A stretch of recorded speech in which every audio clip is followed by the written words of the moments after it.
Hello student, आप लोग आज फिर से स्वागत है हिस्ट्री क्लास में। आज आर्ट्स का हिस्ट्री क्लास होने वाला है, जो पार्ट 1 वीडियो हो चुका है। आज पार्ट 2 वीडियो होगा, या कृषि से संबंधित जो हम लोग पहले वीडियो में इसका चैप्टर का पार्ट 1 में पढ़ चुके हैं, इसी ऊपर वाला। ठीक है, तो आज हम कृषि से नीचे पढ़ेंगे क्या क्या हड़प्पा सभ्यता में था। तो चलिए शुरू करते हैं। अगर चैनल पर नए हैं तो ज़रूर सब्सक्राइब कर लें। देखिए, कृषि उस समय भी हमारा जैसे अभी है उसी तरह उस समय था। जैसे में गेहूँ, मटर, खजूर, कपास, तरबूजा, तिल, राई, सरसों जैसे ही फसल उस समय भी उगाई जाती थी। ठीक है, जो अभी भी उगाया जाता है। चलिए अब पशुपालन देखते हैं। पशु का पालन कैसे था उस समय भी। जैसे अभी बकरी पालते उस समय भी बकरी था, भेड़ था, सूअर, बैल पालते थे। ठीक है, बैलों के रूप में सांड प्रमुख पशु था। ठीक है, इसके अतिरिक्त हाथी और पाले जाते। ठीक है, किंतु घोड़े से वो परिचित नहीं थे। उस समय के आदमी क्या थे, घोड़े से परिचित नहीं थे। वे कुत्ते बिल्ली भी पालते थे। ठीक है, जैसे अभी पालते हैं। ठीक है, साथ ही तोता, मयूर और भालू, चीता, खरगोश, इस तरह के सभी जानवरों को भी पालते थे उस समय। ठीक है, चलिए अगर व्यापार के बारे में जान लेते क्या उस समय था व्यापारी। हड़प्पा के लोगों व्यापार से अधिक महत्व होते थे। ठीक है, उस समय के व्यक्ति ज़्यादा व्यापारी पर महत्व रखते थे। ठीक है, नाप तोल के लिए शीशे की पटरी का प्रयोग करते थे। ठीक है, शीशे का पटरी का चनहुद्रोग में उत्खनन के प्राप्त पत्थरों को 1 वाट का प्रयोग कारखाना मिलाया। ठीक है, समाज में अन्य व्यापारी वर्गों के लिए रहते थे, जिनका कार्य केवल व्यापार के व्यवसाय से होता था। ठीक है, इनमें कुमार, बढ़ई, सुनार आदि प्रमुख थे। ठीक है, इस तरह से आर्थिक व्यापार भी देख लेते क्या है। अतिरिक्त इनका ईरान, अफगानिस्तान, मेसोपोटामिया, इराक के साथ व्यापारिक संबंध थे। ठीक है, चलिए आगे देख लेते हैं। कुटीर उद्योग।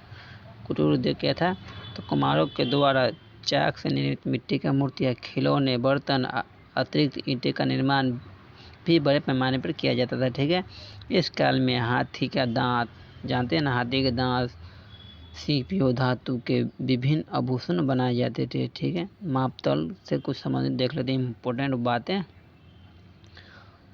देखिए, मापतौल तौल के लिए तराजू का वाट सम्मिलित है, जिनका पत्थर से वाट का निर्माण किया जाता था। ठीक है, जिसे हम क्या कहते थे, चाट नामक पत्थर के वाट निर्माण किया जाता है। कौन पत्थर नामक, चाट नामक पत्थर के। ठीक है, इसका वजन कितना था, तो 375 ग्राम था किसका, 1 वाट का। ठीक है, वही सबसे छोटा वजन कितना था, 0.87 ग्राम था। ठीक है, चलिए हड़प्पा सभ्यता में धार्मिक जीवन देख लेते हैं। उस समय की धार्मिक जीवन कैसी थी, तो मात्र देवी की उपासना थी, शिव या परम पुरुष की आराधना था, वृक्ष और पशु पूजन, लिंग पूजन। ठीक इस तरह से था, जैसे अभी भी है, ये आप लोग देखते हैं। ठीक अभी के युग की तरह ही हड़प्पा के समय भी युग था। मात्र देवी के पूजन क्या उपासना था। ठीक है, जैसे हड़प्पा संस्कृति में मंदिरों का अभाव था। ठीक है, उसमें मंदिर नहीं था। ठीक है, उत्खनन में ऐसा कोई भवन प्राप्त नहीं हुआ जिनसे देवालय की संज्ञा दी जा सकती है। ठीक है, इस काल में मिट्टी तथा धातु के अनेक नर नारी का मूर्तियाँ मिली है। ठीक है, मात्र देवी ने अनेक चित्र तबीजों में, मिट्टी के बर्तनों में तथा मोहरे में अंकित था। चलिए कुछ इसका इम्पोर्टेंट बात देख लेते नोट में। प्रो RS त्रिपाठी का मान्यता है कि पूजा के क्षेत्र में सर्वाधिक प्रतिष्ठित मात्र शक्ति की थी, जिसकी आराधना प्राचीन काल से ईरान से लेकर इंडिया सागर तक सारे देशों में थे। ठीक है, मात्र देवी विशिष्ट की उत्पत्ति का वनस्पति में फैलाव में देवी का योगदान स्वीकार किया गया है। इस समय मात्र देवी का प्रसन्न करने के लिए बलि तथा बलि प्रथा का प्रचलन था। ठीक है, पूजा, आराधना, नृत्य, संगीत बलि देकर की जाती थी, जैसे अभी भी किया जाता है। आप लोग गांव में भी देखते हैं कि कोई भी पूजा होती है तो उसमें बलि दिया जाता है, बकरी, खसी का। ठीक है, उसी तरह उसमें भी था। शिव या परम पुरुष की उपासना क्या था। उत्खनन में अर्नेस्ट मौके की एक ऐसी मुद्रा मिली जिस पर पुरुष ने चित्र में सिर के दोनों और सिंह थे। ठीक है, सिर के दोनों सिंह थे। ठीक है, इस योगी के 3 मुख हैं, शांत व गंभीर मुद्रा में थे। ठीक है, इसके वायु और जंगली भैंस का गोरा, जबकि दाएं ओर शेर और हाथी है। ठीक है, सामने हिरण और ध्यानमग्न योगी के सिर के ऊपर 5 शब्द लिखे हुए हैं, ठीक है, जिन्हें अब तक पढ़ा नहीं जा सकती। उस पर क्या लिखा हुआ है जो अभी कोई नहीं पढ़ा है, ठीक है। परम पुरुष के रूप में पशुपति शिव का रचना था। वृक्ष और पशु पूजन देख लेते, ठीक है। अनेक मोहरों में पीपल तथा उसकी पत्तियों के बीच चित्र अंकित है, जिनमें से ऐसे लगता है कि वह लोगों वृक्ष पूजा के अंतर्गत पीपल की पूजा करते हैं। वर्तमान में पीपल की भी पूजा की जाती है, ठीक है, अभी भी पीपल की पूजा की जाती है। इनके अतिरिक्त अनेक मोहरे पर सांड और बैल चित्र अंकित है, ठीक है। सांड और किसका चित्र था? बैल का। वर्तमान में शिव भगवान के सांड नंदी के नाम से जाना जाता है, की पूजा पूरे भारतवर्ष में की जाती है, ठीक है। उस समय लिंग की भी पूजा की जाती थी, ठीक है, पत्थर का लिंग बनाया जाता था। चलिए, हड़प्पा सभ्यता में राजनीतिक जीवन कैसी थी उसको देख लेते हैं। यहाँ पर राजनीतिक जीवन व राजनीतिक व्यवस्था की जानकारी बहुत कम मिलती थी। इतिहासकार हंटर की मान्यता है कि किसका? तो हंटर याद रखेगा। इसका मानना है कि मोहनजोदड़ो में शासन व्यवस्था लोकतांत्रिक थी व राजतांत्रिक नहीं थी, ठीक है। इतिहासकार व्हीलर की मान्यता है कि मोहनजोदड़ो का शासन पुरोहित व धर्मगुरु के हाथों में थे, ठीक है। वो जनप्रतिनिधियों के माध्यम से शासन करते थे। नगर निर्माण का भवन निर्माण किट देखकर ऐसी लगता है कि वहाँ पर नगर पालिका रही होगी। चलिए आगे देखते हैं। हड़प्पा सभ्यता में कला विकास। उस समय देखिए मूर्ति कला, धातु कला, वस्त्र निर्माण कला, चित्रकला, पत्र निर्माण कला, नृत्य तथा संगीत कला, मुद्रा कला, ताम्र निर्माण कला, लेखन, ये सब कला था। चलिए मूर्ति कला देख लेते हैं अब इसका थोड़ा। उत्खनन में प्राप्त पत्थर की मूर्तियों, कांसे की मूर्तियाँ, इसमें अंगों की झलक दिखाई गई है। इस नर्तकी की मूर्तियाँ बहुत ही सुंदर व आकर्षित है। इन मूर्तियों में गाल की हड्डी बहुत ही सुंदर व आकर्षित है, ठीक है। आंखों तिरछी व पतली है और गर्दन छोटी सी पतली है, ठीक है। धातु कला में क्या है? सोना, चांदी, तांबा और ये सब उसने मिले थे, ठीक है। वस्त्र कला में क्या है? उत्खनन में चरखा मिला था जिससे हम लोग वस्त्र बनाया जाता है, ठीक है। जिसे पता चलता है कि सूत काटने का काम में वहाँ के लोग निपुण थे, ठीक है। चित्रकला में देखते हैं क्या है। चित्रकला में मोहरों का सांड के चित्र था, भैंसा का चित्र था, वृक्ष के चित्र था। इसके मतलब लोगों का वहाँ चित्र के भी निपुण था, ठीक है, चित्र से भी निपुण था। पात्र में देख लेते हैं।